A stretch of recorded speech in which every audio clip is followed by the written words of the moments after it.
Welcome to the show. I'm your host, Kelly Taylor. Welcome to I Feel Fat Today. Thank you so much for joining us on yet another glorious Friday. What a week. What a week. Excited to get into it. We have a great episode for you today. As always, please go to our YouTube I Feel Fat Today podcast and subscribe, and head on over to Apple Podcasts to rate and review. If you want to send me an email because you want to give me feedback or you want some advice, you can email me at ifeelfattoday@gmail.com. That will be in the show notes of the show as well. Okay, awesome. We're going to get right into it and we're going to get to the interview because it was super fun. What a week. What a week we have had. So many losses, so many deaths. We lost Pee Wee Herman. That was a weird one. I grew up in a Pee Wee's Playhouse household. My dad had a dummy or doll, a Pee Wee Herman doll. That was legitimately the scariest thing that I came across in my childhood. It was very terrifying. And so I always kind of was a little bit afraid of Pee Wee Herman. But then of course appreciated Pee Wee in my older age. And then we lost Angus Cloud, the person that played Fezco in Euphoria. That was a tough one. I don't know. I don't know why I'm starting off on a damper like this, but I just wanted to acknowledge the weird week. We lost Sinead O'Connor last week. I don't know. Crazy. Okay. So getting into this week's article. Also, I know I look like a greaseball right now. I don't have any makeup on. My hair is undone. So we're going to keep this very, very quick. And we're going to get into the interview. Okay. So for the article that I have this week, it's from this website called Metro, and it's a UK website. So just want to point that out as I get into this. It says the article that we're reading this week is model reveals she wears padding for plus size photo shoots. And this came out in December of 2021. A model has shared a shocking but unsurprising secret from the fashion industry. Norwegian model Caroline Bjorlinke, wow, that is a very Norwegian last name, shared on TikTok a video on the short form video app revealing how brands really shoot plus size clothing. Despite wearing a size 38-40, a UK 10-12, she works as a plus size model. As she explains that this means she gets booked for plus size photo shoots, sometimes for brands stocking clothes sizes size 44, which is a UK 16 and up.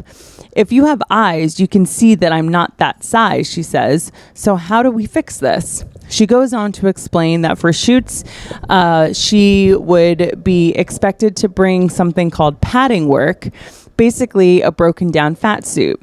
You just stuff them in, she says, demonstrating, which makes you look a lot bigger. If that isn't enough, she adds, you just pin everything in the back. She says, so if clothes look really good in the front, they probably look like shit from the back. Why? She says the reason behind this is because brands want their models' faces to look slim and sharp.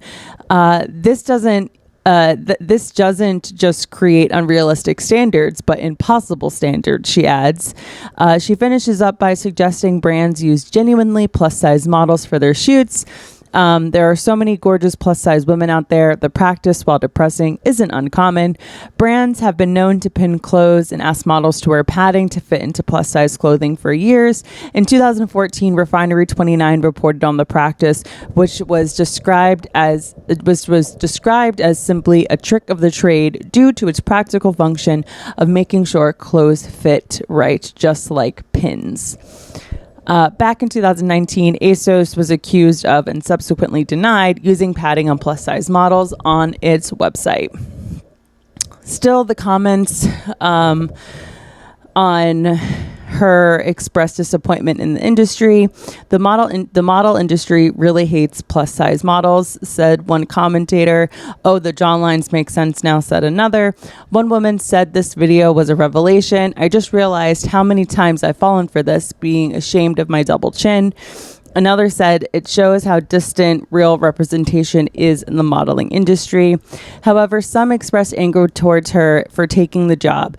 Don't take the job if you think it's ethically wrong, one person commented. You're contributing to the issue by taking the job. However, the model explained that the choice isn't always easy. She replied to the commenter, I did a couple of these many years ago when I just got signed with an agency in New York and had a contract obligation, but I refuse to do them now because I think it's ethically wrong and I don't desperately need the money.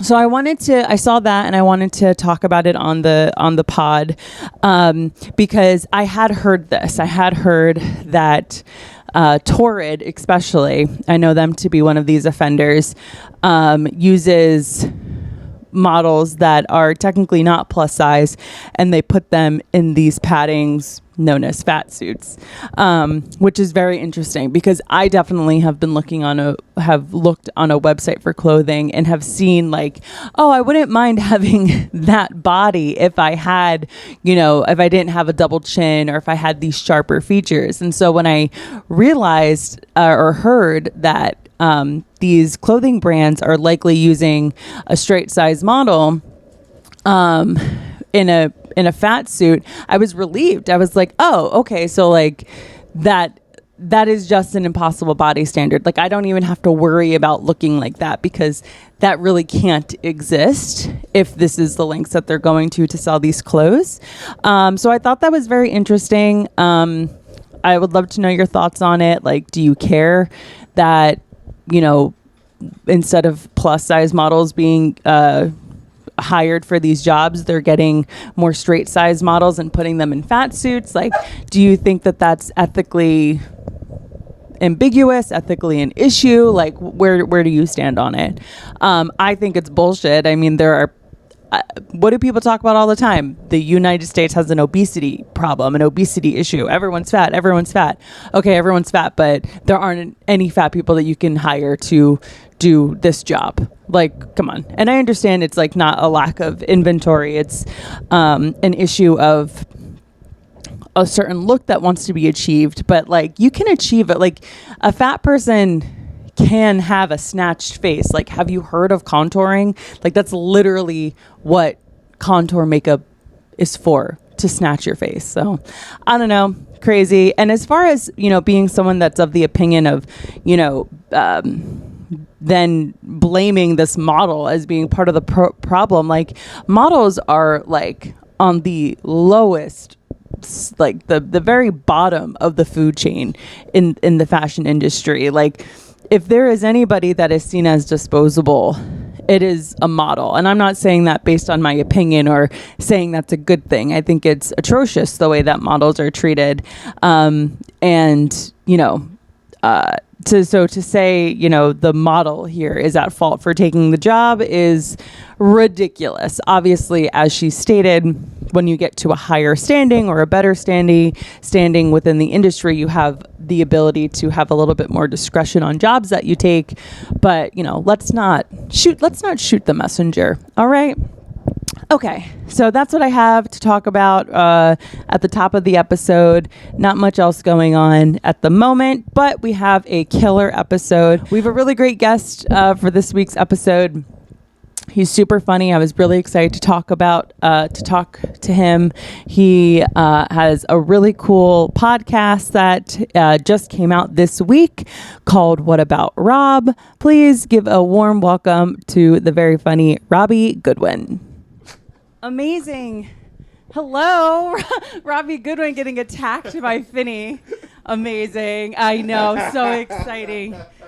He's like, finally, some male energy. Yeah, right. He's like, Uncle Robbie's here, Finney. Yeah. Daddy Joe doesn't count. Yeah. Amazing. I let him eat whatever he wants. I'll buy him candy. That's amazing. He's like been a little sick the past few weeks, and so it's nice seeing him with like all this energy. Yeah. Oh, so he's coming. That's why he's also probably like, oh yeah, I'm back 100%. Oh yeah, He's feeling it. Well, welcome. Thank you so much for coming on. Yeah, thank you for having me. This will be fun. Yeah, excited. How's Taylor Swift, by the way? Oh my God, are you a Swiftie? Not really, but I appreciate her. Okay, You know? that's a perfectly applicable answer. Taylor Swift was awesome. I saw her out in Denver. Cool.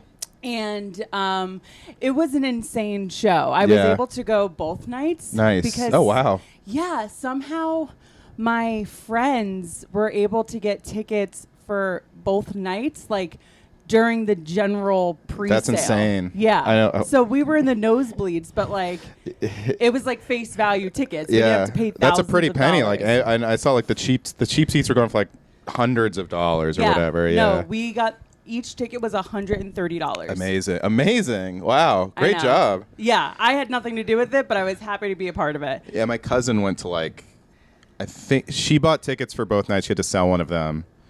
But she was so sad to sell them. But she probably made like $500 on the ticket. Make so much, probably more, honestly. I think someone told her dad told her to, and she's like, "No, I'm refusing to sell these." No, totally. I know. I was like super against like the reselling of tickets, and then we actually ended up having 2 extra tickets to one of the nights. Oh, nice! And put them on StubHub. And you make a lot of money.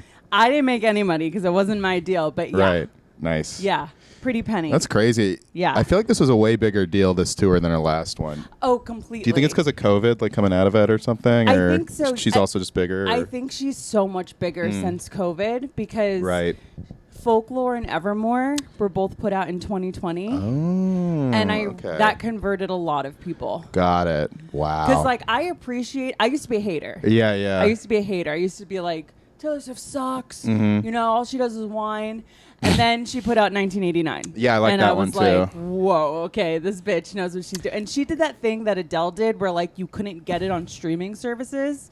Oh, you really? had to buy the album. Oh, wow. So I went on iTunes and bought it. And Nice. I think that kind of converted me. You know, that kind of helps when you put money into it. It's like when you pay for a comedy. Absolutely. Putting $5 for a comedy show, I feel like the audiences are better than a free one, even. I fully agree. So I think making people buy it in the streaming era is very savvy on her part. Yeah. So, and then Folklore was like, oh, this woman's a genius. Gotcha. Interesting. I didn't realize that because I thought 1989 was the one that made her a big pop star. So I think, I think it definitely did. But I think her mega stardom has been on the rise since 2020. That's great. I did not know she blew up that much in COVID, but I mean, obviously, because this is the biggest tour of all time. I think so. And I heard her fans literally caused an earthquake last week. I know, in Seattle. That's crazy. I thought, I literally felt like the stadium, Empire Field, was going to break into 2. Yeah. You could feel it swaying. She might be the most powerful person in America. I mean, she has command over all of these. And literally, she's everyone's like, oh, now she's a billionaire. She sucks. But she just gave away $55 million in bonuses to her team of people, everyone down to the I saw that. Yeah, truck that's great. Drivers driving around her merch. Yeah, good for her. I know. I'm like, hell yeah. Because that's and it's also that's the only way artists make money is on touring now. I've heard. Yeah. So absolutely, that's cool. Good for her. Yeah. Finny. Yeah, he's really funny today. Milking it. Oh my Amazing. God, Usually you just you run up, you say hi, and then you're done. Oh, that's so funny. Okay, so where are you from? I'm from San Francisco, Bay Area. Okay, Bay Area. Do you have any siblings? Yeah, I have a younger sister. Okay, you're a big brother. I'm a big brother. That might be also why I appreciate Taylor Swift. she means maybe. so much to my sister and my mom, frankly. Really? Yeah. My mom was like, why don't you just date Taylor Swift? I'm like, great idea, just call Mom. her. Just give Taylor a call. I wish I had the confidence my mom has in me. That's amazing. How much older are you than your sister? 2 years older, 2.5 years. Oh, okay. Mm-hmm. Cool. Yeah, my older brother and my brother and I, who's older, he's almost 2 years on the nose older than me. Oh, cool. I feel like that's a good age gap. I think it's perfect. Yeah. I think my mom was very calculated about that. Oh, okay. She was like, I want a boy and a girl 2 years apart. Okay. And cool. she had it. Yeah, that's amazing. And you only have a brother? I have an older brother and I have a younger brother, and my younger brother is 6 years younger than me. Okay, interesting. Which is much like a young son. Gotcha. Yeah. So you're a lot closer with your older brother, you would say, than your younger brother? Yeah, I would say once we like got out of the house, then it was like the three of us, like, you know, in a group chat where we can talk about like how crazy our parents are. Yeah, that's fun. You know? Yeah, that's fun. And like, so I feel like I've always been against only children because it's like you need to give your... They're always weird, I gotta say. They're weird, and like you need to give your kid someone to commiserate with because parents are so crazy. Absolutely. But now, like, I'm an adult in the 21st century, and I'm like, one kid feels like something I can afford. Yeah, I think a lot of people are doing that. Where I'm noticing a lot of just single kid households, and I have a theory that the reason why we think only children are weird is because parenting has been fucked up because boomers. You know, this is a blanket statement. I'm not saying anything specific about anyone's parents, but I feel like boomers can be a little bit unconventional in their parenting, and I think that that's sometimes why only children can be a little weird. Yeah. So I don't know. And I do think you kind of need someone to socialize with growing up. You know, it's kind of like when someone has a dog they don't take to the park. You know, they act kind of weird. Yeah. And and only children do socialize, but it's good to have like a brother or a sister, because there are some only children I know that aren't like that, but I also think millennials are I'm very curious to see how the next generation's gonna turn out, because everything's so weird now. Like there's less way less people are having kids, and like there's like kids being raped. I know it's hard to focus. See, this is why you can only have one. Yeah, I know. You know what's funny about having kids? Everyone is having. I have a few friends that are having kids, and they're all like, it's the best thing ever. But they all seem like kind of tired and pissed off all the time. Oh my god, yeah. I just went to PokeWorks, and this woman just looked like she was in the middle of Vietnam. Yeah. And her kids seemed relatively well behaved. So I'm like, what the fuck is? It's just why are someone that needs you all the time, all the time. Mm-hmm. Like I don't think I have the constitution. Like I love a double income, no kids lifestyle. Oh, that sounds great. Yeah, it's pretty sick. I need to like win the lottery and like have a nanny or something if I'm gonna have kids. Yeah. That's like because I'm hearing these stories like, oh yeah, the kids he sleeps in our room and wakes us up. I'm like, that sounds like my nightmare. I can barely sleep as it is, and. You know, not that having kids is bad. I think it's, obviously it's something your biology kicks in and they're cute and blah, blah, blah. Yeah. But fuck them. No, I'm kidding. How dare they wake me up? No, I think if you get rich enough, then I think like it's easy. In fact, I was just reading about divorce statistics yesterday for no reason because I'm insane. There's an interesting Forbes article about it. I think like money is weirdly everything, because if you have money, you can like hire a nanny and all that stuff.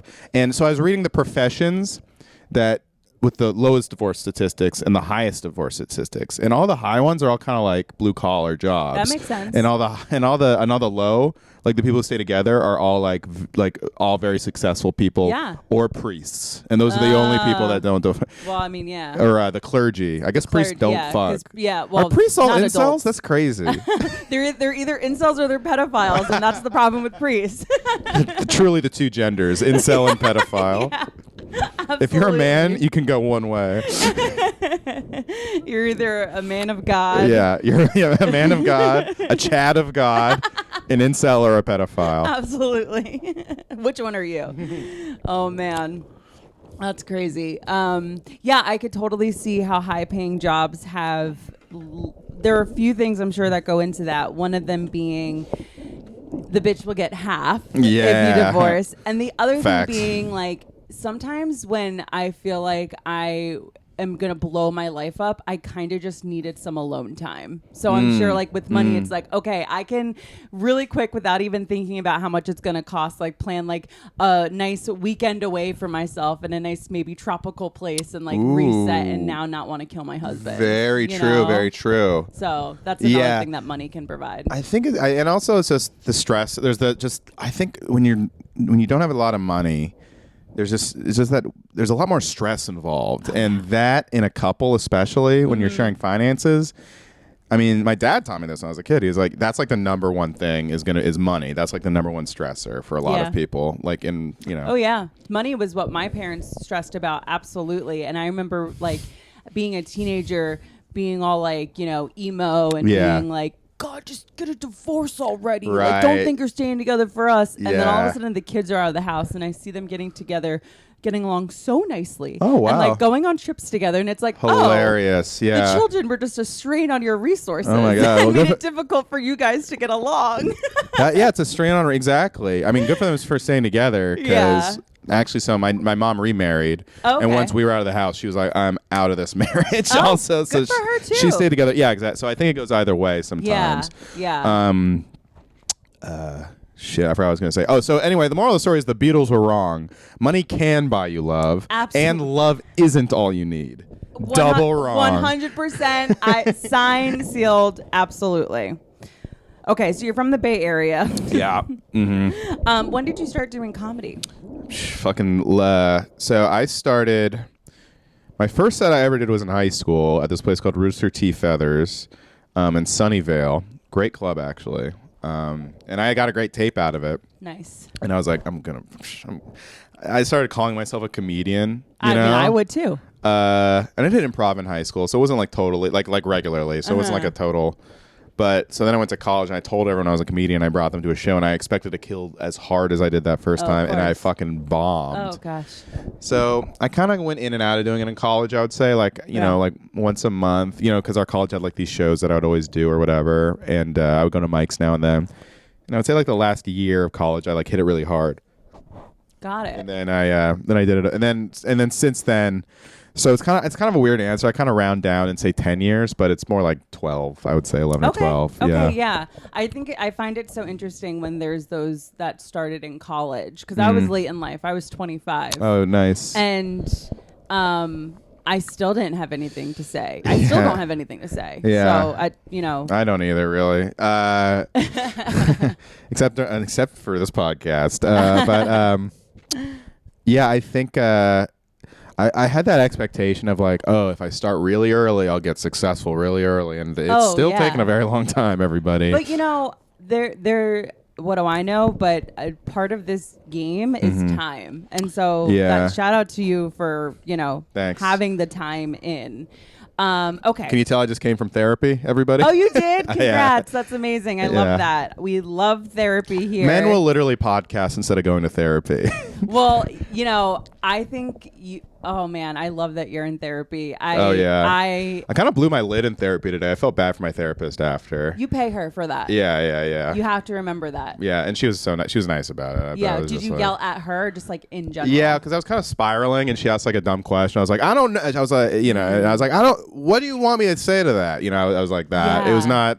Yeah. It was not my best hour. She was actually really sweet about it, and I apologized. But yeah, it was intense. But because comedy is fucking angst. It's like an angsty thing, and you can kind of get in your head about it. Absolutely. So I'm glad I'm in therapy. I'm glad I can kind of. You know what sucks is I kind of went in not knowing I was that upset, and then as the session went on, I was like, "Oh shit, I'm really upset." Actually, but now you can get over it. Yeah, and that's what I love about it. Yeah. I think that there is like this weird, it's like post-therapy like malaise though. You know what I mean? It's it's a fog. It's a fog. Yeah, so I do feel a little foggy, but hopefully I'm okay. Yeah, we're good. We got LaCroix. I'm hydrating. That's all I need. We're good. Yes, and we got plenty more. So, okay. Really quick before because I have. Oh, what were you gonna say about therapy though? So what I was gonna say about therapy, a few things about therapy. One, thanks to me, Joe is in therapy. Oh, nice. It is the greatest gift I've ever given him. Oh, nice. And he won't admit it. Yeah. But he's like, every Saturday morning he gets done with it and he just does this like sigh of like unconscious relief. And I'm like, did it for you again. Yeah. And he's like, well, you're not paying for it. But I'm like, but still, I gave it to you. Without me, you wouldn't be in therapy. It's so empty without me. Literally.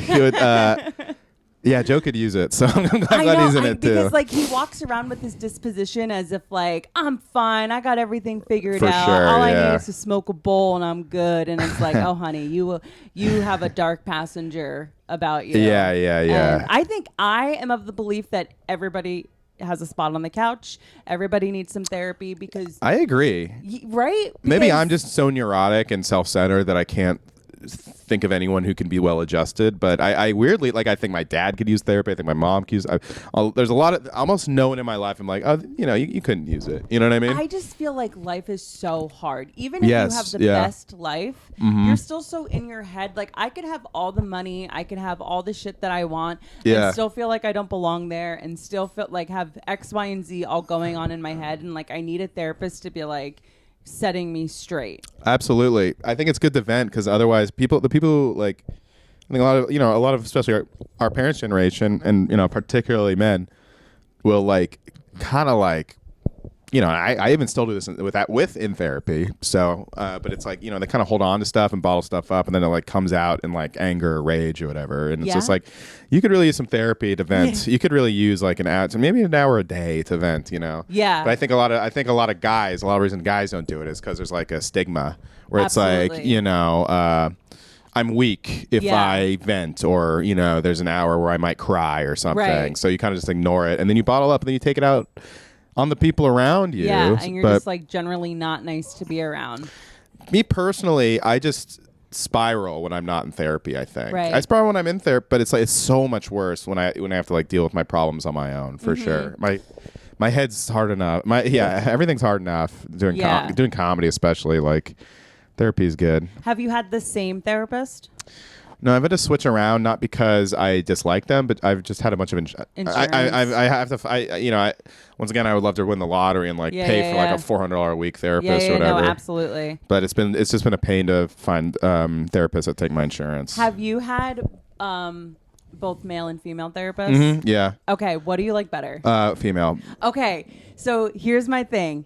I think guys can see either men or women therapists. Mm-hmm. I kind of prefer men seeing women therapists. I don't know why.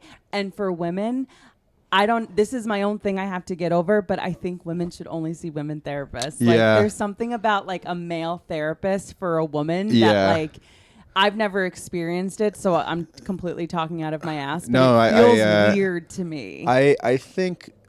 I'm sure there's really good male therapists. There's that one therapist that like every comedian sees, I guess. Oh, yeah. Alan or whatever his name is. It's funny that I know this therapist's name. I've heard of this therapist.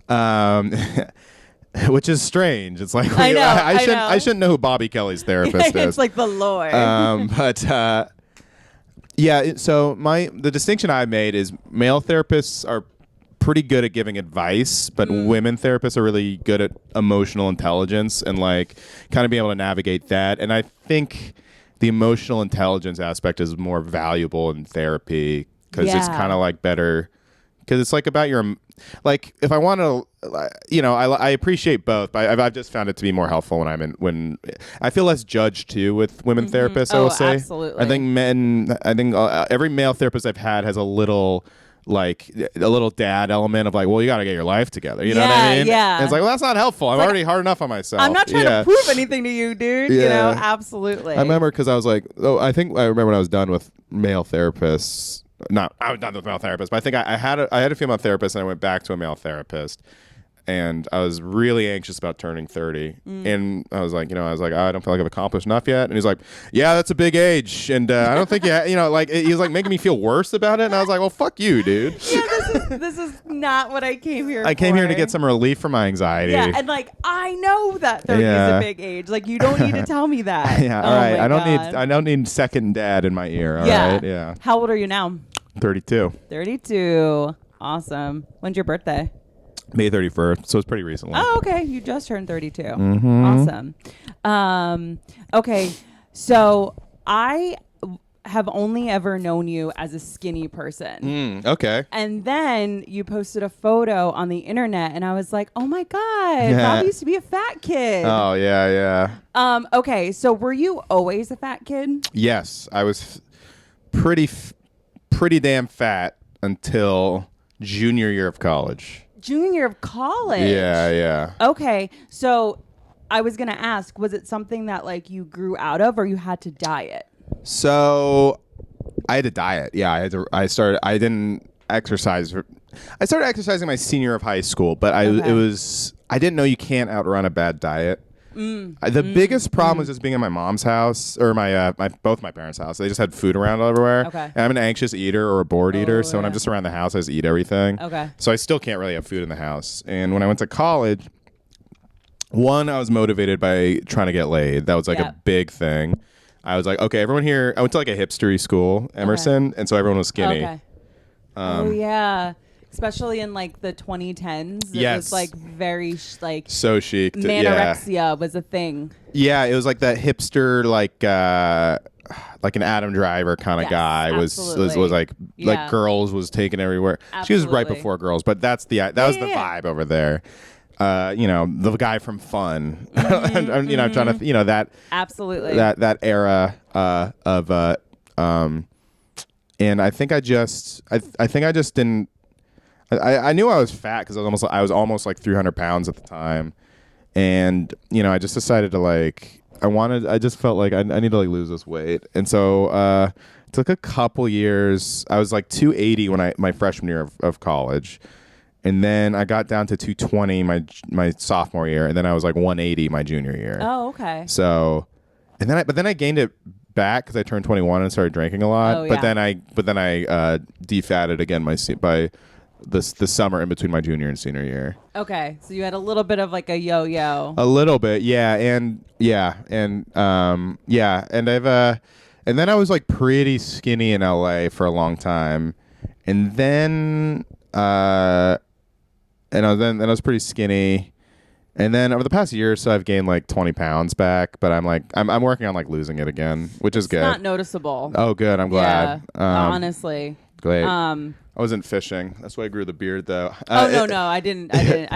you were. But yeah, so I've actually been like really heavy into weight loss lately. Just cause I've actually just lost like 8 pounds or something. Oh, solid. Over the past couple months. Oh, thanks. Yeah. Awesome. So do you maintain? Well, you said you're more into weight loss. So what kind of diet are you maintaining now? Oh man, so it's very hard for me actually. Like, it's really hard to be disciplined about cooking, but when I cook, I lose a lot more weight. Absolutely. Or I'm a lot more when I cook for myself. Yeah. So I started going. I got broken up with, and I started manically going to Trader Joe's and cooking for myself. Don't tell me twice. Yeah. I've been there. Hell yeah. I got an air fryer too. I love the air fryer. That's the best single man thing. Oh, yeah. It's the greatest single man cooking invention of all time. And I got really into the air fryer, but I wasn't always cooking. In college, when I first lost the weight, I actually went to like Panda Express and Panera Bread, but just got no carbs. I was like, I don't want to sacrifice going out to like fast foodie places, but I just got like, I remember Panera Bread, I would get like the soup and the salad, which filled me up. And then Panda Express, like if you just stick to like they have like the Walk Smart things. And if you do that with green, you don't get the chow mein or the rice. You can keep your calories pretty low and still it still fills you up. I don't know if the calories are accurate, but that's how I lost the weight in the first place when I was my junior year. Okay, so you mentioned that you're like an anxious eater, an emotional eater. So for you, like going to like a Panda Express and not getting what you would want, let's say like rice or the noodles, which is like that's the good shit. That's the good shit. I know. Yeah. So like, I know. Is it like frustrating, or is it just like, well, at least I'm still having Panda Express? It's actually a lot like how my sober friends talk about quitting alcohol. Oh, okay. Like it stinks for like 3 months, but then once you set the habit, then you just kind of get into it. And you know what? For me, it's not necessarily what I'm eating; it's just volume. So as long as I can eat a lot, I can house great. Like what's great about like greens and vegetables and fruit like mango and shit, like I honestly could eat anything. I can literally eat anything and be happy, but it's just like I have to eat a lot. Whatever I'm eating, I have to eat a lot of it. That's really it. Yeah, I get that. So that's like the Panda Express thing, or I hate to keep saying Panda Express. I didn't go there like every day. But that was just like my first example off the top of my head. Chipotle's a great example. Yeah. If you just get the salad, double meat, I did that a lot. Guacamole. I know, but the rice is so good. I know. I'm with you. That rice is so fucking I'm good. with you. What do they put in it? It must be like I think must be just butter. Yes, I think that's exactly what they put in it. It must I be think butter. That's literally exactly what they do. And it attacks me afterwards. So yeah, it's probably. I talked to a chef And I was like, and he's like, the secret to any good food is just oil. Like no matter what restaurant you go to, it's just a shitload of oil. Well, that's the other thing that you mentioned. Like you said, like I noticed when I cook more for myself, I like lose weight. And because when you go out to eat, like they're putting shit in there that like you don't have the ability to take out. 100%. And that's just such a big part of it. And if I'm feeling too lazy to do that, you know, and you know, I have a little bit of extra cash or something, I go for one of those like those meal plan boxes. That's been the last. Oh, nice. I've done that just like the last, I would say 3 or 4 years, but those are pretty good too. I feel like those meal plan boxes are marketed to everybody, but I feel like they would make more money if they just marketed to dudes. Yeah, okay. Dudes are the only people that I know that would be like, if you just got put on that subscription box for like the rest of your life, you'd be like, oh, I'm always full. I always got food. I'm good. Whereas like women, I feel like we like are so much more emotional. That it's like, well, I don't want this chicken Alfredo from Fresh Direct or whatever. Right. Like I feel like women would have more of that food go to waste, whereas men are just like, okay, this is what I'm eating. This is here. This is what I have. Yeah. I think that's probably. I think it's probably a lot of guys. I mean, because you're right. Because a lot of the meal plans are very male, like advertised to. I think they should be. Do you know why? Because it's like I think dudes buy it because like bodybuilders do it. So it's like I'm not dieting. I'm like a bodybuilder. I'm bulking. I'm a wrestler. Actually, it's crazy. Absolutely. Amazing. Okay, cool. So you wouldn't like categorize yourself as having like a specific diet, but you're just like smarter. You know, I did keto for like probably a year, 3 months to a year in LA, and that was the skinniest I ever got. But LA, it's easy. Yeah, I agree. And I've never lived there. Every time I vacation there, I come back like this is my life now. Like I'm just healthy, and then I get back to New York, and it's like, you know, it's just because here's why. Because in New York, because in LA, you're right. It's easy to eat healthy because they have really good actually salad places. So many good salad places. Like the salads are good there. Like I don't feel like I'm depriving myself. Mendocino Farms, great spot. Nice. Tender Greens is solid too. Here, there's not. It's Sweet Green. Yeah, Sweet Green. Yeah, it's like. And I'm always full 30 minutes after I have a sweet. No, I'm always hungry 30 minutes after a Sweet Green. And here salad. you're just tempted by carbs nonstop. Pizza. You walk down the street, you see 3 pizza places, like a great sandwich place, a fucking taco truck. Yeah. You know.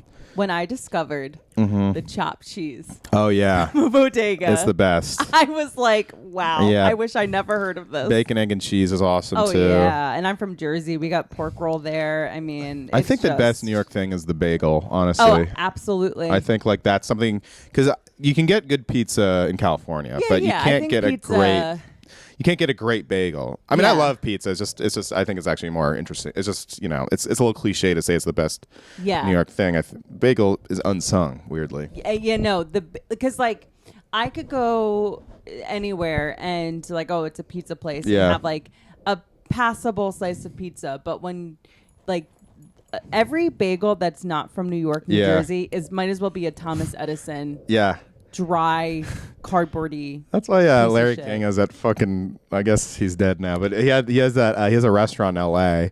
called like the Brooklyn Bagel Factory, where they like import the water. Oh shit! From like the Atlantic Ocean or whatever, nice. And try to make bagels from it. It doesn't work. It still doesn't taste the same, but it's very funny he did that. I definitely know of some pizza restaurants that I don't know specifically, but anytime I catch like the Barstool One Bite pizza reviews, I remember seeing this one place where the pizza was pretty good, and the guy came out and was saying like, "Oh, we got the water from New York." You know? Oh yeah. So I don't know if that's just like a gimmicky thing. I think it's a gimmick. I mean, how much is the water? I don't know. I guess that's the only thing that's different. So I don't know. Guess I don't know. Maybe I don't know. So do you worry about gaining weight, or it doesn't seem... Constantly. Oh, you do? Okay. Yeah, absolutely. Yeah, I mean, I just weighed myself yesterday, and I was like, fuck, you know? Yeah. So, I mean, it sucks because I really do fluctuate. Like, I really, I mean, you know, I don't always, like, you know, when I was in a relationship, I kind of, like, I wasn't, like, that crazy into it. Lately, I have, just because I've been, like, more on an effort to get, like, more healthy and stuff. Yeah. But so I like try to weigh myself like once a week, I would say. But what sucks is like my body fluctuates so much. Like last week I weighed 3 pounds heavier than this week, which is a lot. Like 3 pounds is a lot.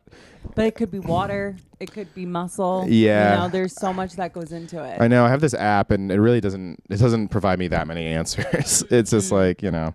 But yeah, all I can do is just keep weighing. I mean, I think I've realized if I keep weighing myself, I'm more accountable to myself, or at least I'm more like, because I notice that when I'm letting myself go is when I'm just not, when I'm just ignoring it and like not weighing myself.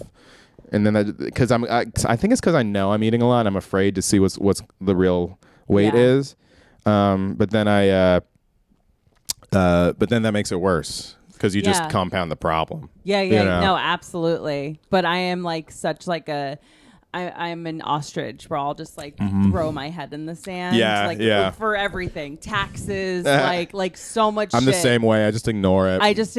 And then all of a sudden I get this like anxiety in my chest and I like pop my head back up and I'm like, oh shit. All right, I'm going to do this right now. And I bang it out in like 20 minutes. Yeah. You know, if only, and like that's what's I'm finding so hard with like diets and just, you know, trying to be healthy is that you can't do that. Consistency is so a part of it. It's fair. It's so true. Setting good habits, all that stuff. And I'm with you. I think, you know, it's like, yeah, you really need to set good habits every day. Are you a self-help book reader? I go in and out, but I just listened to one actually 3 weeks ago. You are. Yeah. You are. What self-help book did you listen to? I just listened to The Mountain Is You, How to Defeat Self-Sabotage and Turn Into Self-Mastery. How was it?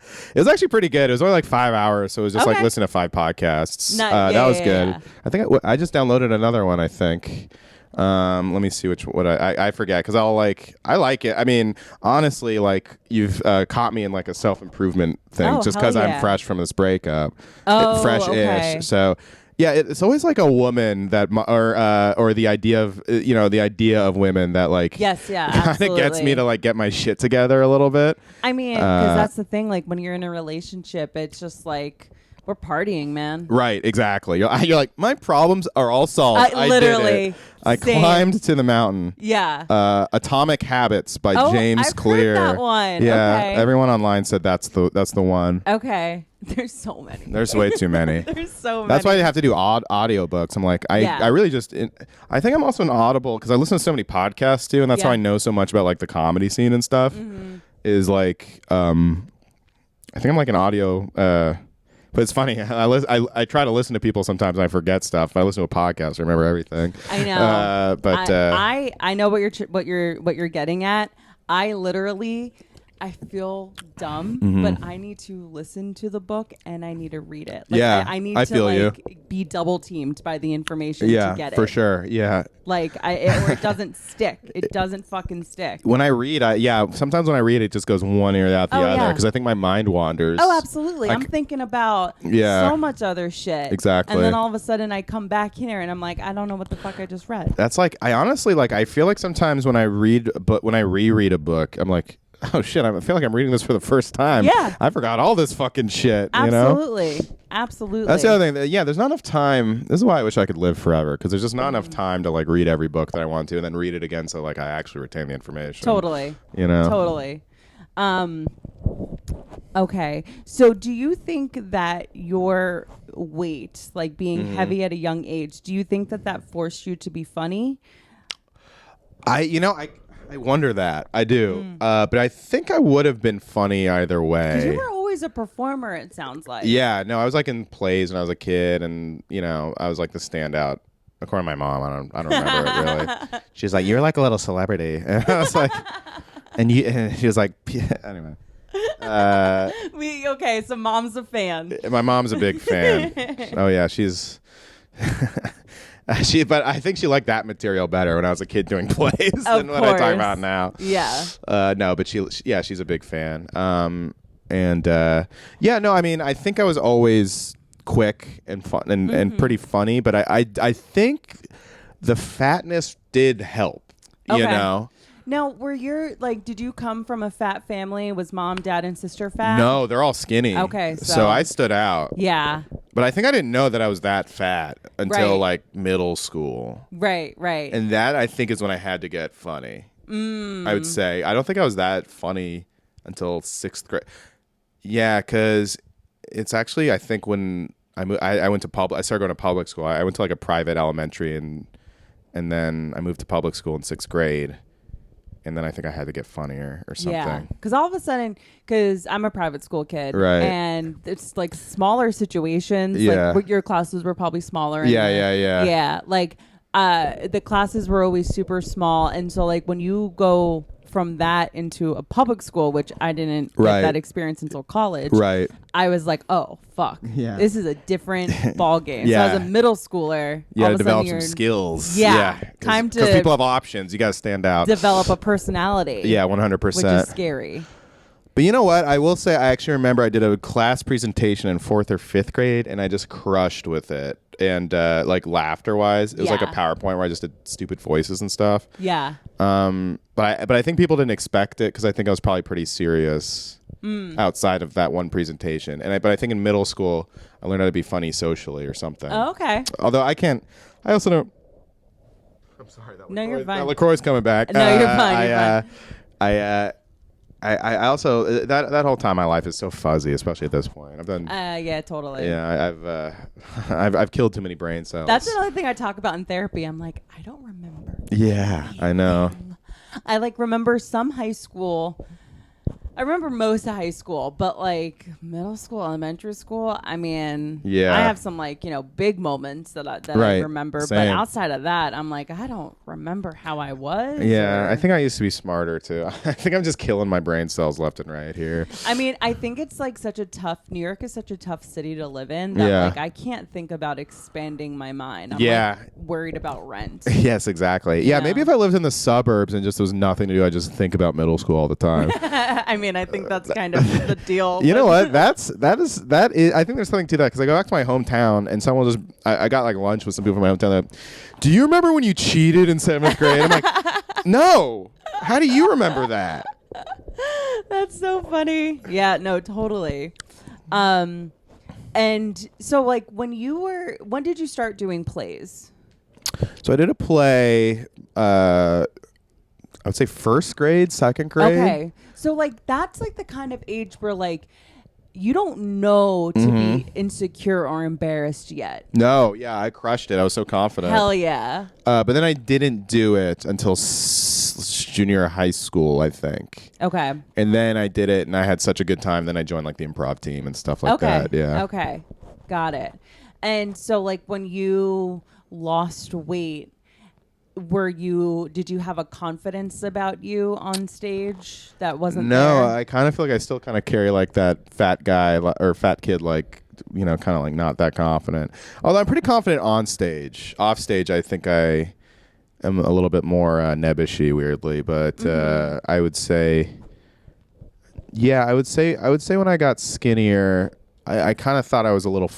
I actually thought I was a little funnier. I was a little more confident in my comedy. That would make sense. Weirdly, yeah. Absolutely. And that's the thing. Like when you have been a fat kid, when you have been a fat person into adulthood and like up to 2021, like that's more than you've been alive. Yeah, still. Yeah. You know? And I think more specifically a fat kid. Yeah. You're kind of always a fat kid, which is where therapy comes in. Yeah. I know. I should talk. I'm already. I need to like meet with her every day. I need to. This is too much to unravel. Just do the podcast every day. Well, it's free. Yeah. I know. Sometimes I'll be in therapy and I'd be like, I can't believe I talk about comedy again. I have like so many other things. I don't talk about comedy to unwind. I don't talk about therapy. It kind of just comes back to it every time. Where I'm like, well, this guy was such a dick to me. Yeah. That's true. That's true. So yeah, but then I'm like, damn, I like so many other things that I could have and should have talked about. Just you probably already do this, but make a note on your phone and write it down. Yeah. I literally go into therapy every Friday. That's and I'm smart. like, all right, I got to open up my note because I like, if I sit down in the therapy chair in a good mood, I got no problem. Yeah. I'm like, life is great. My bills are paid. I'm chilling. And if I'm in a bad mood, I'm like, I'm going to not even be able to afford this city in another month. Oh. Like I'm like crazy. Yeah, totally. It's all based on my fucking mood. Yeah. When my life was a little better, I think I remember like, I had sessions where I was kind of like reaching, even though I have a lot of stuff going on, but I was just like, I don't know. Like, this fight was a little weird. Exactly. No, absolutely. Yeah. Absolutely. Like kind of watching the clock a little bit. Yeah. Which is a waste of time and money. Such a waste of money. So I need to get my I think notes are a very good idea, and I have the time. I don't know what the fuck I'm doing. Absolutely. Okay, so the what was I going to ask you about? There's something about you mentioned how like when you're happy in a relationship, your problems kind of go away. Yeah. And I know that that's a sentiment that many people have had and shared. Yeah. I think that there is something to there's a fatness correlation there for me because it's like I feel like when I was a kid and I was fat, the idea of a relationship was so far out of my brain. Me too. It was so inaccessible to me, and it was all I wanted. Yeah. I was so boy crazy. Yeah, because I just was like, there's got to be someone out there that wants me. Right. And like when I look back at prior relationships, I'm like, oh my God. Like, I really put all my eggs in their basket because I was just like, oh, I got what I needed. Like now all these other problems, like I didn't work as hard in my, jobs that I had. I just was like so tunnel vision. It's a total fat kid thing, I think, because I think you're just so much more desperate, and it's harder to come by. I didn't kiss a girl till college, Yeah. And and you know what's funny? Going into college, I kissed someone. And you know what? I'm really back there now because it does feel like once you're kind of back at square one, two, and single, it's like, fuck, I forgot even how to get into I forgot how I even got into one in the first place, Yeah. So. Oh, but I know you to be a little player. You're gonna be just fine. A few more green meals from Panda Express or whatever the fuck. You'll be right back in there, dude. We'll be back. Amazing. Okay. All right. Cool. Okay. We're going to do a little bit of a departure. You're a pop culture guy. Yeah. You are. And another thing we have in common that I've always appreciated about you is you are a fan. You like being a fan. Yeah. And I am the same way. Thank God, yeah. In high school, I was known as MCR girl because my favorite band was My Chemical Romance. I loved MCR too in high school. Yes. They were great. And I had to make sure everybody fucking knew it. Sometimes I got a little drunk and still put on the singles. Absolutely. Absolutely. It's my favorite thing. I loved Black Parade. I was just so into Black Parade when I was like a junior. Oh yeah. I think. Yeah. Oh yeah. That was fun. Everything like very cool.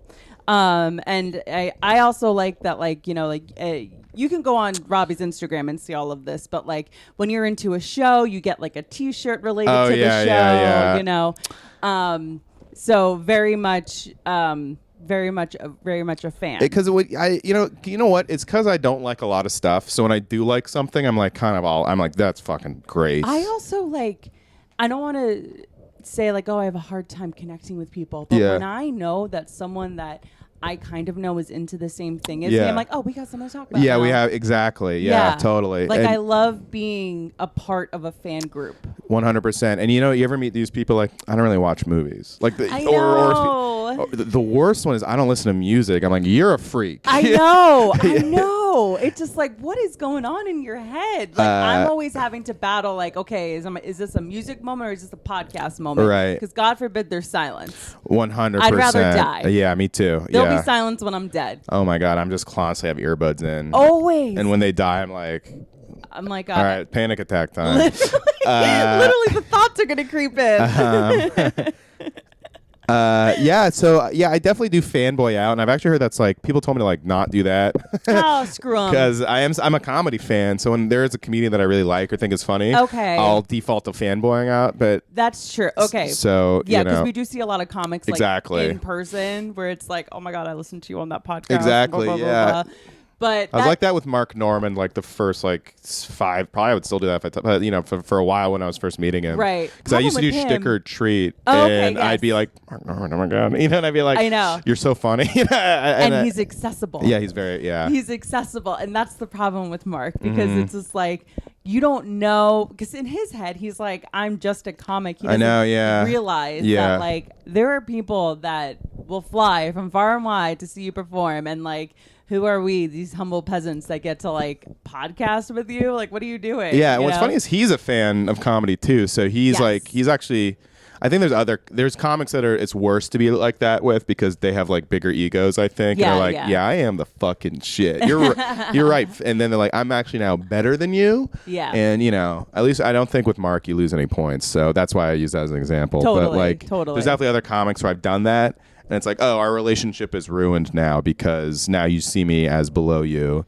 And that's like, that's something to work on, So what degree do you fan out to what would be a comedy peer? You know what? It's funny. There's sometimes, so like, I'll just be like, hey man, that was a great joke. You're really funny. Like, and I'll even do this to comics that I'm not even necessarily a fan of. I'm just trying to be a nice guy.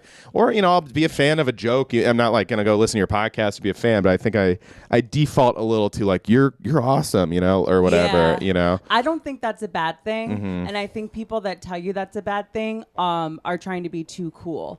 Yeah. Because like when you say fanboy, I'm picturing like, bated breath, can't really like contain yourself. Oh no, I don't get that way around too many comedians anymore. Yeah, I think I used to when I started, but now I'm a lot more jaded. Which like makes sense. But I think a lot of comics are looking for any reason to make themselves feel big and you feel small. Yeah. Especially certain comedy clubs have like hangs that are like very exclusive. Like too cool for school. Let me look past your eyes and see what shows you book. Okay, nothing. Let me move to the next. Oh yeah. And everyone's very calculated, and it's like, and it's not like that everywhere, but there will be situations like that, and then you fanboy on one person, and suddenly you're toast, and they see you as less than.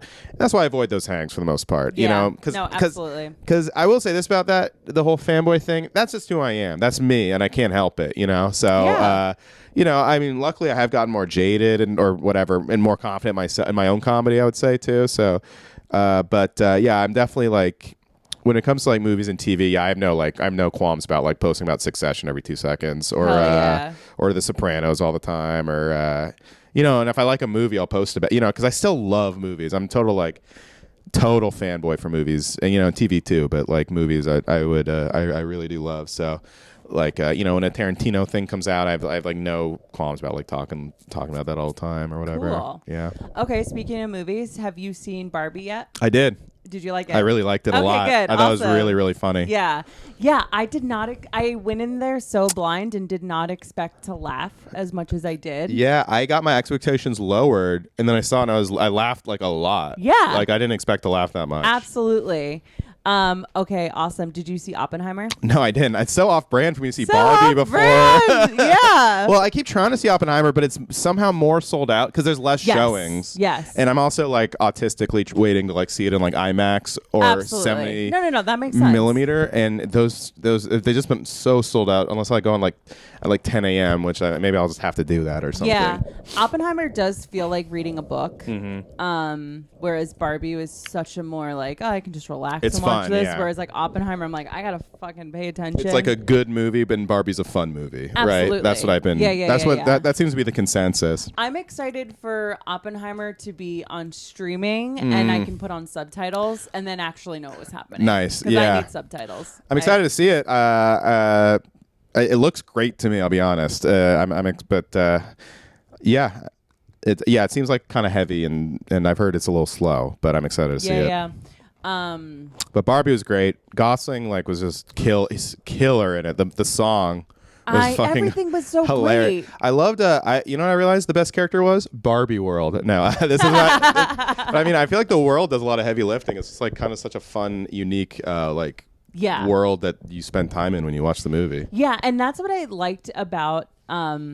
It was done really well in that, like, obviously the messaging is heavy-handed. Yeah. It's camp, so it has to It's be. like, who's getting their politics from the Barbie movie? I know. That's why it's so, like, it's stupid. Like, Ben Shapiro's like, actually, here's why it doesn't check out. It's like okay. You're such a nerd. These people just like... nerd. It's like, I don't think anyone is getting anything from... I mean, maybe they are, and maybe that's... And even if you are, that's fine. Right. But it's like, don't... I don't know. Just don't take... I don't think it's meant to be taken super seriously. Oh, no. the whole movie is kind of a. No, you're good. You're good. I unplugged the recorder, but we still got the video. Okay, right. Yeah, there's like this bench. He like debated some like girl, like this 21-year-old girl that liked the movie. He's like, well, the Ken song's not good. Just sing it right now. Can you sing it? And she's like, I don't know. Like, I'm Ken, da da da da da. And he was just like, so you don't even remember it, so therefore it's not good. It's like, I don't think I remember. I listened to it a few more times and now I know the song, but I remember enjoying the song when I was watching it. Yeah. And just because you don't remember it immediately, I don't know. Right. It's funny because I know he's like clickbaiting and whatever, but it's still it's just absurd. Ben, you look like a fool. Yeah. No, it's I saw him saying that like the movie ruined his day or whatever. Yeah. And what I find so funny about that is the fact that the Barbie world in of itself literally is like if you were a doll. Right. Like if you as a human were shrunk down to be a Barbie doll and then all of a sudden you were like in the playhouse that like, you know, you or your sister or whatever had as a kid. And so to think that there is a weird feminist agenda happening from that is just so bizarre to me. And it's also like, they were trying to make points, but they were doing it with a lot of humor. So I appreciate that. It's like, I don't have to agree with every joke necessarily, but it's like, it's still funny. Like, it's like Ken learning who men are in history was hilarious. Oh yeah. Even if so yeah, that's it's like, you know, I'll just say like, you know, just dudes, just don't think about it too hard. Just enjoy it and have fun and laugh, you know. Which I think don't think too hard. Most people are doing. Most people show up to that movie drunk anyway. Yes. So it's like, what? We first you go to Barbie brunch. Yeah, exactly. And then you cross the picket line and go see Barbie. So that helped. I was like 3 whiskey sodas in, and I was like, wow, I'm on Barbie. Let's go Barbie.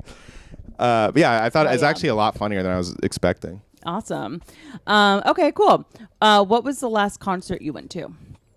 I just saw Rick Ross and Clips on the rooftop of Pier 17. Amazing. $10 tickets. It was fucking sick. $10 tickets. Yeah, because Amazon was filming it for a live stream TV show thing, and awesome. But it was like a great concert because Clips is like a legendary band, Pusha T, or rap duo or whatever, and I was like, I never thought I'd ever see them in my lifetime. Yeah. And then Rick Ross was out there just doing every hit, and that was fucking great. Well, that's fucking sick. Which was very funny because Pusha T's the guy who exposed Drake for having a kid. Mm-hmm. He did that song, but then Rick Ross has a ton of songs with Drake, and he did like all of them. So it was a very funny double bill. That's amazing. Okay, cool. What was your favorite music as a teenager? I am so eclectic. I really liked. Kanye was like my favorite, and but I really liked U2 when I was a kid. I don't listen to them that much anymore, but I really like them. That's so funny. I listen to My Chemical Romance a lot. I love Tenacious D, Back to the Fat Kid thing. Jack Black, the hero for fat boys. Yes, the king of fat boys. I loved like comedy. I love Lonely Island too, and but yeah, I had a lot of taste. Then I got like really hipstery. I would say junior or senior year. Like I would like read Pitchfork and just like download anything Pitchfork said was good. Absolutely, which is like, you know, like a crow singing behind like a harp or something. Like Pitchfork always has like the weirdest shit. It's funny. Isn't that weird that was like the last straw for like that would never happen now. Like one blog says something is good. I know. And everyone's like, wow, we gotta listen to that then. Yeah, you know? No, you people now go on TikTok and see the discourse about it on there. TikTok in your own like little bubble, like your own personal, you know. Yeah. But back then it was like weird. Maybe just because I went to college at Emerson, but it felt like no. Pitchfork, absolutely, absolutely. Okay. How sad were you when you heard Pee Wee Herman died? I was a little bummed, but not. That was not one that hit me that hard. Really? I would say, yeah, because I never watched Pee Wee that much growing up. I respected him, and I loved Pee Wee's Big Adventure. It was a bummer for sure, but I wasn't like. It wasn't one I like thought to do a post about. I was like, obviously he meant a little more to other people than me. My mom never let me watch him when I was a kid because she always thought he was creepy. Okay. Yeah, on the basis of nothing, I thought that you would be a big Pee Wee Herman guy. No, I think Pee Wee's first a little older than us. But were you a big fan? It was big in my house. Oh, okay. Yeah. We Interesting. were really into Large Marge from the movie. The movie is great. Yeah, the movie's great. I actually think I only watched it in probably like 10 years ago, but that's old enough to like kind of but I thought it was great. It's a great movie, and I think he's super talented. I always really liked him. Yeah. But it wasn't a big childhood one for me. Okay. I was more of a Life with Louie guy. Did you hear about? Did you watch Euphoria? I haven't watched Euphoria, but I know that kid died. Angus. I can't believe you haven't watched Euphoria. I'm completely misreading you, I know. Robbie. I watched The Idol, but I didn't watch Euphoria. That's funny. I think I'm gonna watch The Idol. Just it's to not be like, bad. What are people talking about? It's fun. It's just trashy. It's just like expensive trash. But if you like that, it's fun. Yeah. It's not significantly worse than Euphoria. I think people just hate that guy.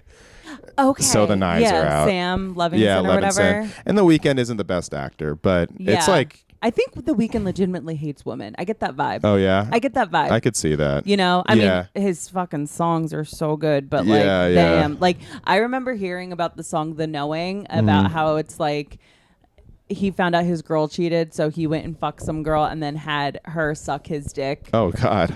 Like, that's what the basis of The Knowing. Oh, I didn't know that. Oh, yeah, That's funny. Yeah. You know what the Macarena is about? No. Some guy, so it's about...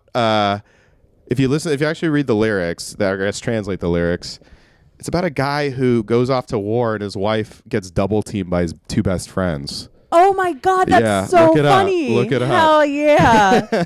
The Macarena is about a guy that goes off to war and his wife gets double teamed. Or his girlfriend. It's his wife or his girlfriend, I forgot. By his two best friends. By his two best friends. Hey, Macarena. Hey, Macarena. Amazing. That's so funny. Okay, cool. The lore. Okay, so no real opinion on Angus Cloud passing away. Sorry, R.I.P., but I wish I knew who he was. What happened? He killed himself? Yeah. Yikes. Mental health crisis. That's in really this sad. country. Did Mac Miller's death hit you? That was that was sad. You know, that was definitely sad. I remember where I was when he died, too. Oh, really? Yeah, I was in New Orleans, I think. Oh, it was right that's when Eminem's Kamikaze album dropped, too. So that was a big white rapper week. It was a big white rapper week. Yeah, that one was tough because I like hip hop. I really liked some of his singles in college. Ironically, Donald Trump was a song that I really liked in college. And I did like him a lot, but then he died, and it was a bummer how he died too. And 30 is way too young. Absolutely. Okay.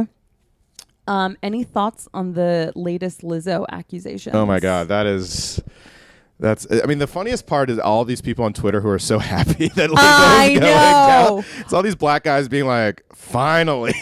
I don't know how she's going to come back from that. It seems bad. It seems bad. I just read, I only read the headlines, and one of them was like, she made her dancers eat bananas from vaginas. Yeah, okay. So... Okay, I'm gonna be real with you. Whenever I hear something come out about anybody, I'm like, who the fuck is complaining? Right, who right. couldn't take a compliment and move on? Like I'm a little bit of a cynic. Me too. About that kind of stuff. Yeah. And for this one, I was like, just seeing some of the things, I'm like, oh, I think she was. I mean, I don't know, but I think she was creating an unsafe work environment. I mean, 3 of the dancers. 3 is tough. If it was 1, you'd be like disgruntled employee. Yes, yeah. 3. If 3 people say you did something, usually I think you did something. Yeah. That's like 1. If it's he said, she said, or in this case she said, she said. Yeah. It would be a different thing. I mean, I don't know. But then some other guy posted like I was Lizzo's videographer for like 2 weeks and I quit because she's like a total narcissist. So yeah. So that's the other thing. It's once other people that's when you know it's bad. So I don't know. The stories are wild and not stuff you would.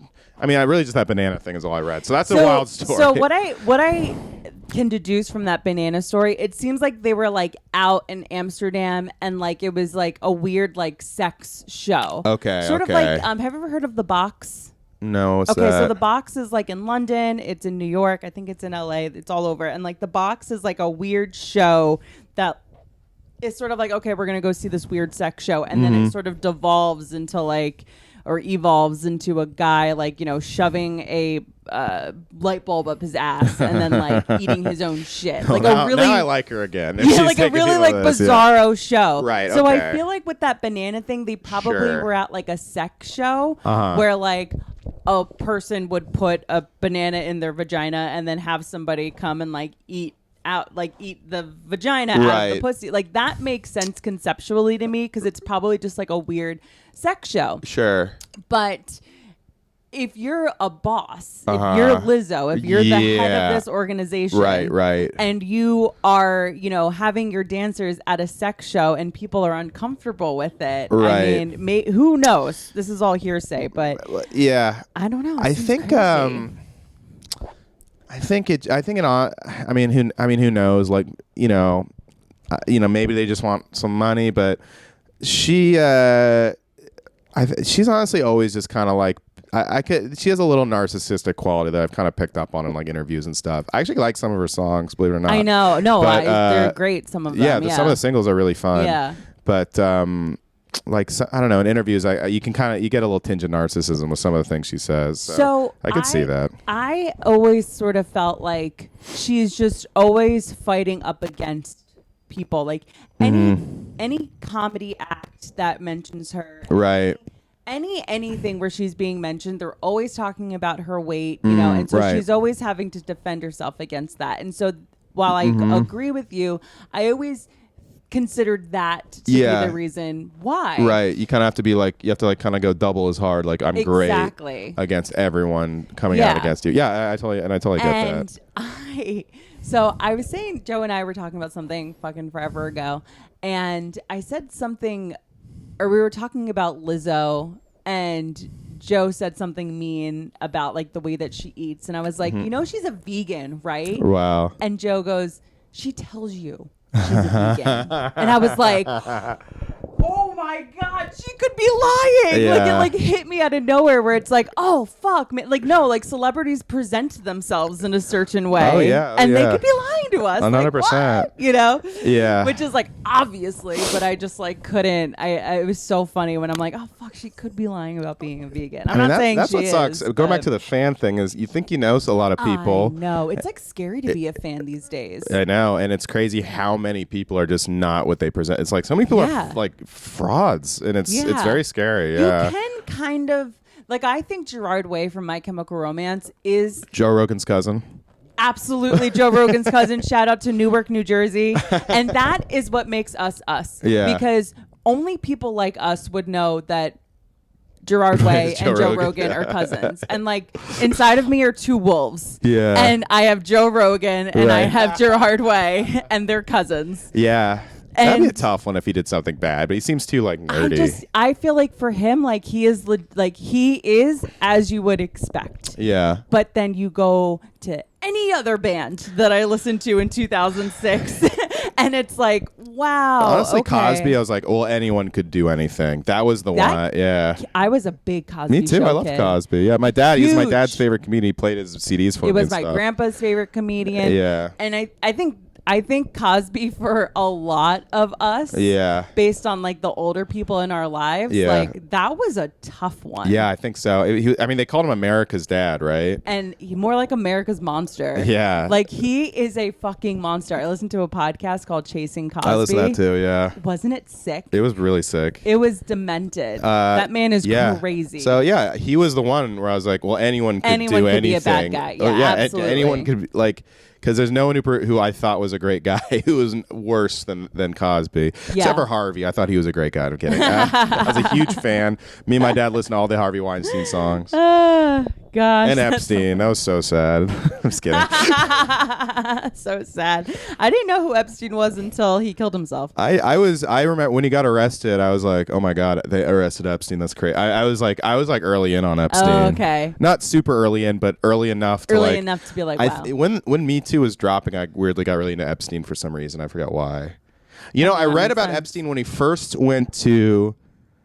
got arrested in like 2008. Mm-hmm. And I remember I read it on Fox News. They're like the only ones that reported it. Yeah. And the way they reported it was like, guy who went on a plane with Bill Clinton and Kevin Spacey gets arrested. And I was like, oh, that's weird. But then I didn't think about it for like 9 years. Yeah, absolutely. And then it became like a big story again. I realized I said I read about, or I only knew about Epstein after he killed himself, which... Yeah. Oh, right. Come on. Did he? Maybe he did. I don't know. Ghislaine's still kicking. Ghislaine is still kicking. But I don't know. I thought for sure they were going to say she died of COVID when they said she had COVID. I thought for sure. I'm like, funny. That's your death warrant. That's hilarious. She was just they just saw her jogging around the prison. She's having a good time. They say she's the Karen. Apparently she's complaining about everything in there. I mean, come on. Come on. Of course she is. Oh God, demented people. I've listened to a plethora of podcasts on that. Oh, they're great. You see, there's a serial killer outside of an EDM play. Don't go to Brooklyn Mirage. Oh my God! Did you see that? There's a second kid. Yeah, that got killed. threw in the same river. Yeah. I know. That place is creepy. I've been reading on Reddit all about it. Apparently, there's people like pretending to be fake Uber drivers out there. I moved into this apartment when I was 23 years old. Do you know how much wicked shit I've gotten into at Brooklyn Mirage? Oh my God. Because before I did comedy, I was a tornado. Yeah. Like a literal fucking tornado. And I would go to Brooklyn Mirage, and I'm very happy to still be alive because creepy shit happens outside of there. What the hell? What's going on? Is it just in a bad area or something, or what?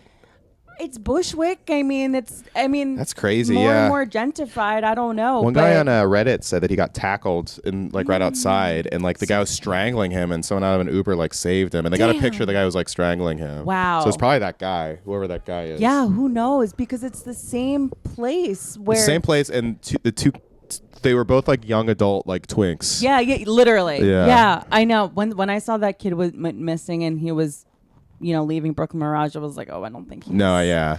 When someone's reported missing, I hear it's like 80% time they're just it's dead. Fucked up. So sad. Yeah, so sad. Ugh. I know. People need to be careful, especially Brooklyn Mirage. Like, it comes alive in the summertime. Yeah. Like, Mirage is crazy in the summer. Is it it's just an EDM place? Yeah, it's like you go to see you see like DJs. Okay. Yeah. Interesting.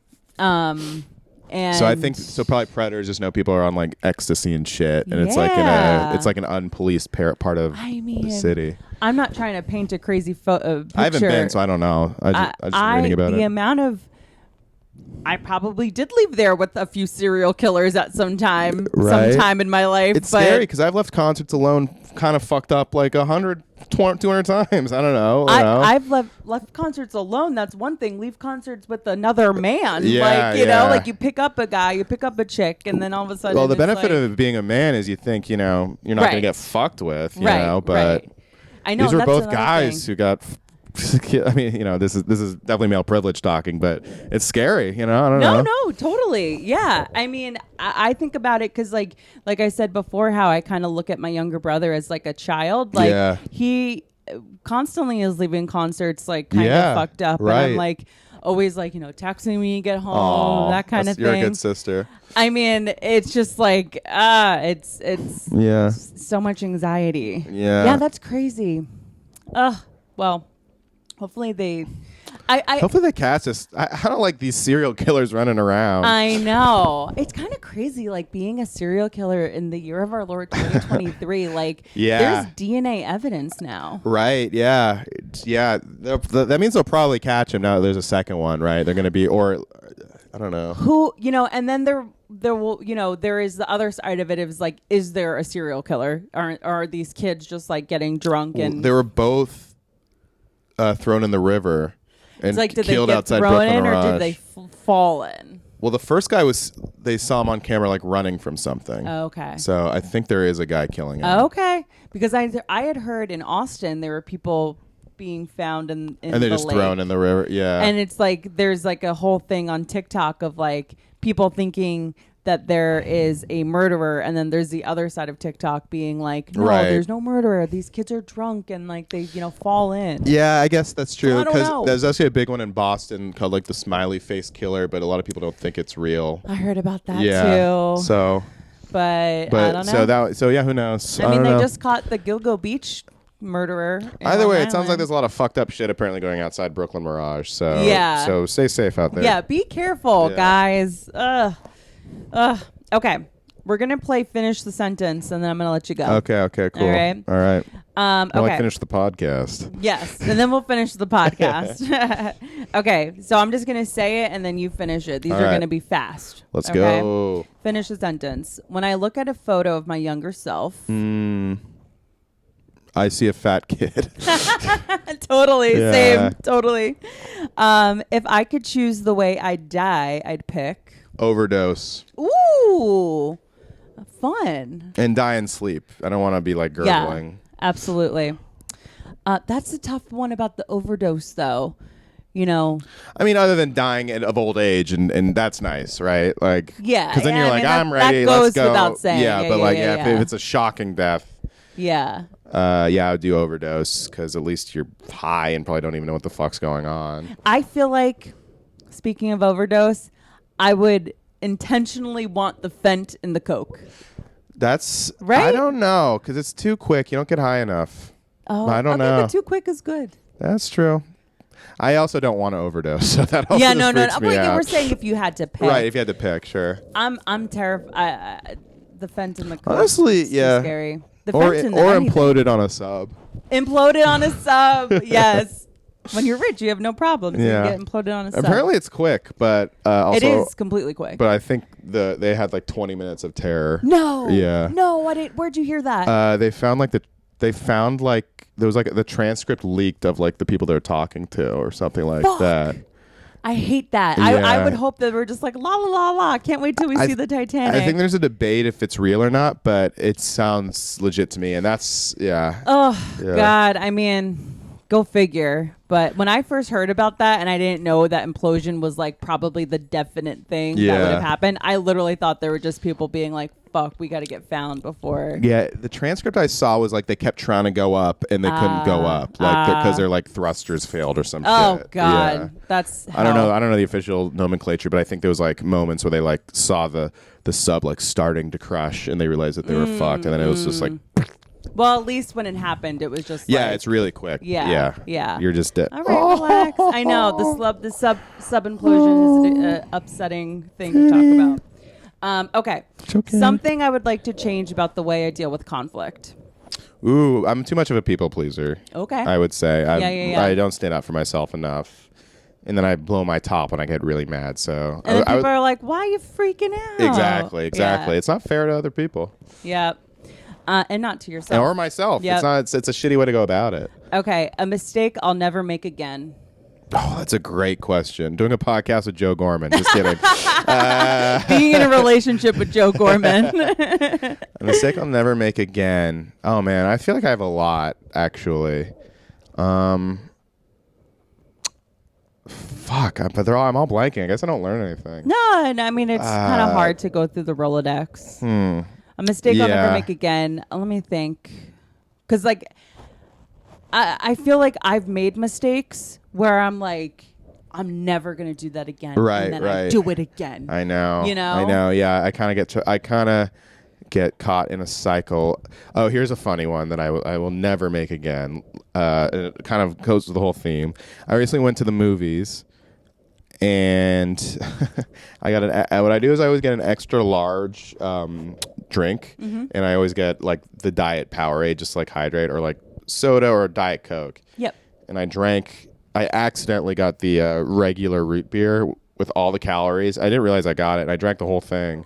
And then I realized after that I got it. I was like, I just drank 1,000 calories and didn't enjoy a second of it. Honestly, I wasn't into it. And I spent the whole night, even though I like drink 1,000 calories a night with alcohol. I know, right? But I was like, I could have been drunk. I know, yeah. So I was like, I literally was beating myself up about that so bad. And I'm like, this is never happening again. Totally. But here's the thing. It was a mistake. Yeah. It was I mean, that's the thing. It was a mistake. And I have a lot. I'm sure I have a lot of real ones, but I'm just like, I'm just blanking on. No, and totally. Probably issues I have to work on in therapy. Yeah. But the real problems are actually my real problems are ones that I kind of keep like falling into, right? Mm-hmm, like that not buying an extra large soda is one that I can be like, all right, well, that was so stupid, and the consequences were so bad. And it's very easy not to make that mistake ever again. Whereas with a lot of my other mistakes, I feel like it's just bad habits and stuff that I can't confidently say I'll never make again. You know? Totally. Okay, last one. You know, I'd love to say dating a comedian. Please. 100% is going to happen again. Absolutely. You're only human. Mm-hmm. Okay, last one. If I could whisper something in the ear of my younger self, I would say... Ooh, lose some weight, fatty. I knew you were going to say that. You're never going to get laid if you don't lose weight. Honestly, that's not bad. Yeah, I don't know. Because you want to say, like, be confident, but you can't just tell someone to be confident. They kind of, like, got to get it themselves or something. Totally. Oh, you know what? I would tell them to do the plays earlier. Because that's a good one. I could have done that and would have done that, but I think I was just, like, a little, I don't know, probably afraid, but I think I was just lazy, frankly. Yeah, totally. But they were a good time. And I think my everything about me got a lot better after I was in plays and stuff. Yeah, you found your voice. Yeah, and I was more confident. Yeah. And I was like doing stuff after school. Totally. Did your sister do plays? I think she did one. Okay, so it wasn't her thing. No, she's much more successful. I think being a creative person is actually bad. Yeah, I mean, it can be because she just finished business school and like is about to like take a big consulting job and shit. So she's doing great. I'm kind of like, you know. Yeah, like you're trying to be an artist. I'm trying to do bar shows and like yeah, working at an escape room. Totally.